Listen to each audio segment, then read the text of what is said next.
Welcome back to the Capital Mindset Podcast, everyone. This is episode 1. So if you're watching this on Substack, welcome. If you're watching this on YouTube, also welcome. The link for the Substack is down in the description below. It is a free subscription, and you also get signed up to a newsletter I am starting. So don't worry, you don't have to join it, but if you want to, it's down there in the description. Now, you could also be kind of looking at some other parts of what I've been doing. So, of course, the YouTube channel is going to continue. There is a link to the Discord as well. Just please note that the Discord is far more difficult to get into than, let's say, the Substack. The Substack's just a click and you're subscribed. YouTube, same thing, you're subscribed. The Discord is, a two-part process. It includes an interview. Okay, so I will be probably doing some sort of clarification on the Discord because I think it's a bit maybe too confusing for some people to get into, and that's more or less my fault because I kind of made it a black box. So I'll work on that. So on to today's news that I want to be talking about, because that's what these podcasts are pretty much going to be about. Anything, stock market updates, my thoughts in general and stuff like that. We're going to first begin with something, geopolitical. I guess we'll start heavy, right? So China names Xi Jinping loyalists for core leadership group, right? So what's going on in China? We've been hearing all this news about China. What's all this going on there, right? Xi Jinping is usurped, or there's a coup attempt, right? But it turns out that was fake and made up, and he just got COVID and he was just kind of quarantining for a bit. But those rumors, they're not by mistake, they're not by accident. Something's weird about that, right? Well, we know that there's been factions feuding in China for a while. We know all the other problems going on in China. We've talked about it on various live streams. They faked a lot of their numbers for the demographics, right? Turns out there's like 100 million people less than previously thought, right? That's crazy, right? Can you imagine if that was the case for the United States? Not to the same raw number of 100 million, but let's take that to scale. Okay, so that's a decent number of people that are gone. So the demographic problem seems to be worse than previously thought. One child doesn't look so smart now, huh, China?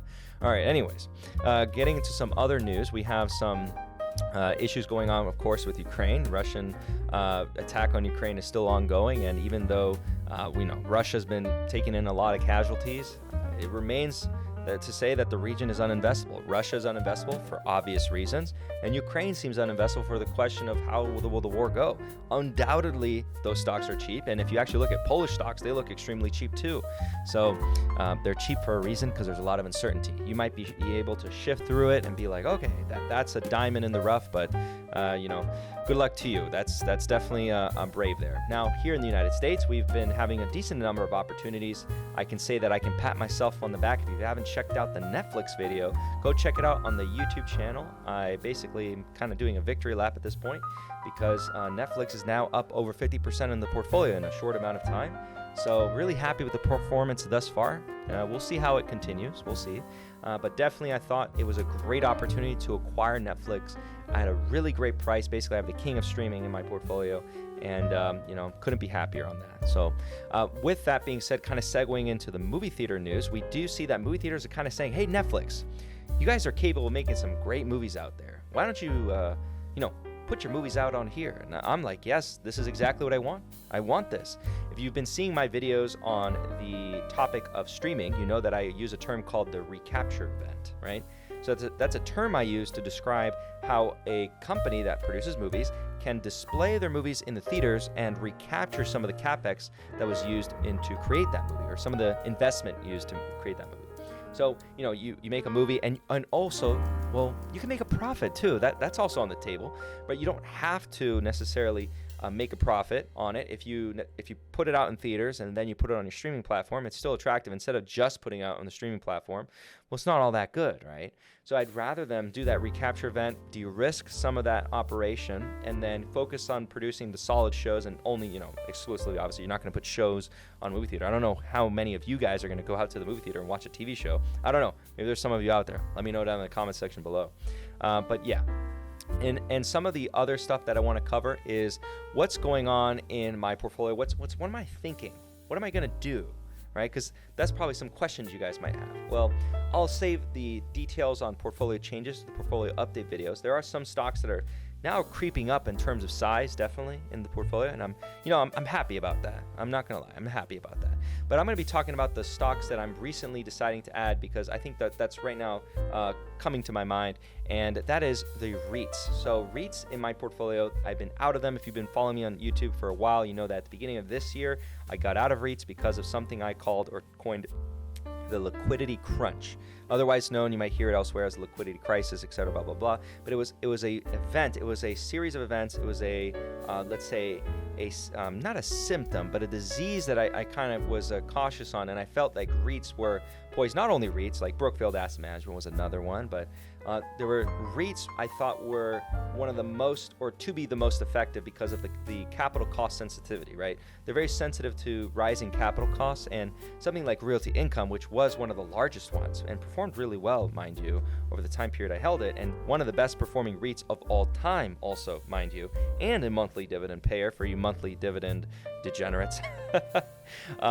It is perhaps my favorite triple net lease REIT, maybe second to only ADC, which is Agree Realty, which I believe actually is of higher quality, slightly higher quality, lower market cap, but the market prices it as such for higher quality. But we're taking a look at Realty Income with a P ratio of 54.45. Let me quickly tell you why you shouldn't be looking at the P ratio for REITs, and that is because there's a lot of non-cash expenses including in that. Now, those non-cash expenses, let's unpack that for a bit, all right? So non-cash expenses like depreciation expense, that's a real expense. That measures the cost or the deterioration of assets. So it's not like it's a fake expense. It's not this, mumbo jumbo that accountants made up because they want to make your life difficult. No. It's supposed to reflect the true deterioration of an asset, and then we measure that in the form of depreciation expense. And so you see that as this non-cash expense. But when we're looking at REITs, we want to look at the cash flows, typically funds from operation or adjusted funds from operation. So if you're looking at that, Realty Income is a lot cheaper than 54. Okay, it's not a multiple of 54. It's not extremely cheap, but it's decently cheap, right, when compared to a 54. So I'll give you that number now. So if you're looking at funds from operation or price to FFO, it's about 14.33 on a forward-looking basis, and that's not that bad. And with a dividend yield of 5.16, this is more or less in line. It has yielded in the past 10%, but you really don't get that in the case of emergency. It got really high during the peak of COVID recession or COVID drawdown. Let's not call it recession, let's call it the drawdown. So around March 2020, it got really high, and that was a really good moment to buy, to say the least. Right now, I'm starting to build back the position, and I'm doing so in my retirement account. The reason why, and this is only for the American audience, because Capital Mindset's very geographically diverse, but for the American audience, you want to do so in your retirement account because the dividends count as actual income, right? So they're taxed at your highest income tax bracket. So if you do so in your retirement account, you avoid that. And one of the beautiful parts about REITs is that they're pass-through entities. What does that mean? Well, the entity doesn't pay taxes. You pay the taxes on behalf of the entity. Okay, so that avoids taxes altogether if you hold it in your retirement account, which is beautiful. All right, beautiful. All right, that's why I do so. And I'm going to be rebuilding it over time, and we'll see it slowly but surely accumulate more and more in my portfolio. And it's a company that definitely I'll be reinvesting dividends and stuff like that, and really enjoying, those dividends, to say the least. I'll be a dividend degen on that. Now, as far as everything else is going, I'm basically investing pretty much all my income minus expenses, which I'm pretty frugal, to say the least. And then on top of that, I'm reinvesting all my dividends from my former employer. And so all that's going into the markets at this point. I'm content with the savings pile that I do have. So no new dollars are going to the savings. And I think we're pretty much ready for some real estate deals to pop up here and there. So really excited for that. So those are my thoughts really on the markets going forward. I think there's more pain ahead in some spaces, especially more so in others. I do think, for example, we're going to see a decline in earnings. I wouldn't be surprised if that happens over the next couple quarters because, for example, we're seeing a decline in durable goods segment. So the durable goods segment kind of precedes or follows in line with lending growth. We've been talking about lending growth, for example, with Wells Fargo. Wells Fargo is a good indicator, good kind of smell test for how is the lending growth or a lending market in the mortgage sector. They're the biggest of the big banks involved in that. And speaking of banks of high quality, Wells Fargo, my gosh, that is a quality bank right there. As far as like the blessing that was a curse initially on the asset cap turned out to be a blessing. And the CEO, he's done a fantastic job. If you guys don't know about Wells Fargo, the CEO there, my gosh. Okay, let me just get into this real quick because his name is Charles, by the way, Charles Scharf. So he's come in and he comes on the scene. He's basically like a mini Jamie Dimon, the up-and-coming Jamie Dimon. He's not there yet. He hasn't earned it yet, but if he turns Wells Fargo around, oh, he's earned the title. So he comes in. There's an asset cap after the scandal. You guys know the story. And they got an asset cap of, $1.95 trillion. They can't grow the balance sheet greater than that. So he comes in and says, well, if we can't grow, we're going to make sure that we churn out all the low quality, keep all the high quality. And when the asset cap lifts, we're going to be able to grow again. But we're going to maintain quality of the bank first and foremost. So what does that do? Well, in a downturn, now they're the best position of the big banks. In fact, if you look at the asset stress test from the Federal Reserve, they perform the best of the big banks, okay? Significantly better than the other banks. Now, what this allows them to do is if and when, I think it's when, not if, they get the asset cap removed, they're going to be able to come in and say, well, we are in really good position. You guys are on maybe a questionable position. I'm not talking about the other big banks. I'm talking about banks around the world. And they can say, well, we'll help you out, but you got to give us your good assets, right? And they're in a position to start accumulating those assets. Or maybe they can take on some of their more questionable assets that Wells Fargo thinks, they can make something out of it. But the other bank, they're desperate. They need money now. And they can get it for pennies on the dollar. Maybe in a better risk-adjusted basis, Wells Fargo can make sure that that can happen. Now, there are going to be other banks that are, I think, in my kind of value sweet spot. I haven't made a video on this, but Truist Financial is looking really interesting to me lately. I think that Truist Financial, it's interesting. I like it. So I might make a video dedicated to just Truist, maybe a write-up as well. So just keep an eye out for that one.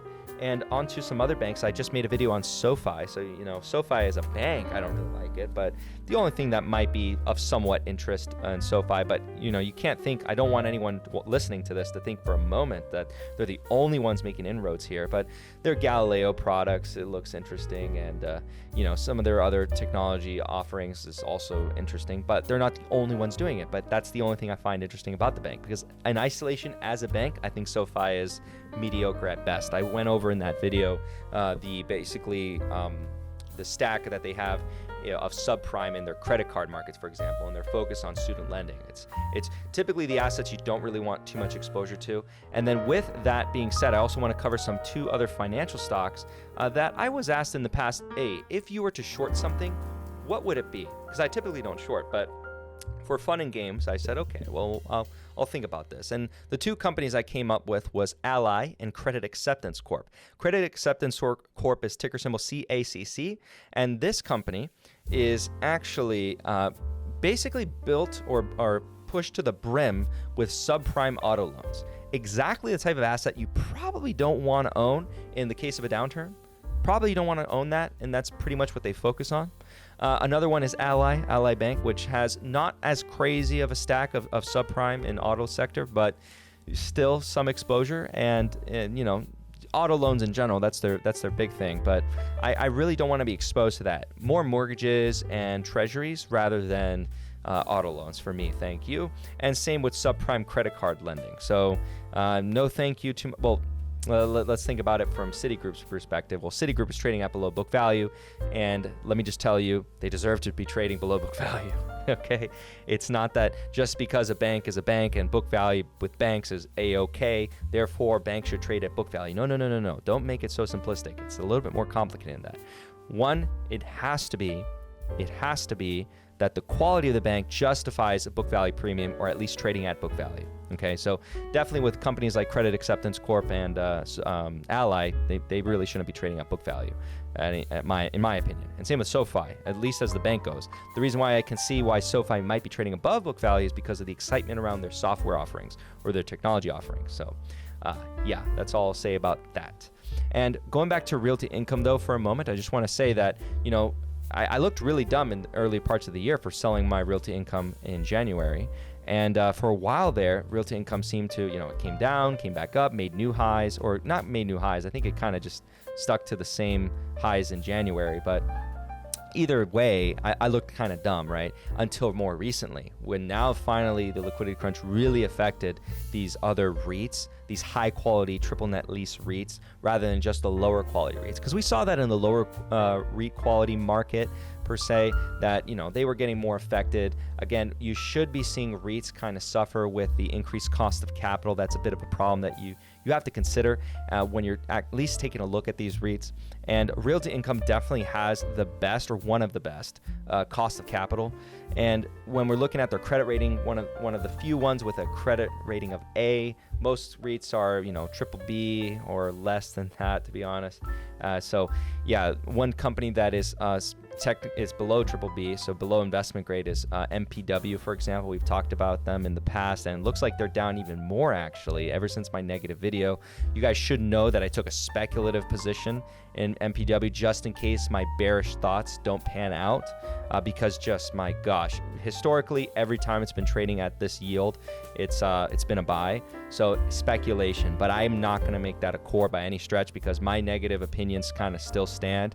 And if you guys can watch on the side and see what happens, and have fun, right? Have fun. And if I lose the money, the token money I threw in there, whatever happens. But that's where I'm at. As far as everything going on, we see a week from now, we are going to see the elections for Brazil, when we're going to either have a new president or the continuation of the current administration. And just so you guys get some context, it's Bolsonaro and Lula. So Lula actually he was actually a former president, and he was actually arrested. Many people don't know that. So he was arrested on corruption charges. He was let go eventually because they didn't have enough evidence, quote unquote. He is a politician that basically became rich from being a politician. So make that with what you will, all right? And there was some scandal that he received a lot of money, or took a lot of money from Petrobras, which is the bit of what kind of would happen. And his family's pretty wealthy now.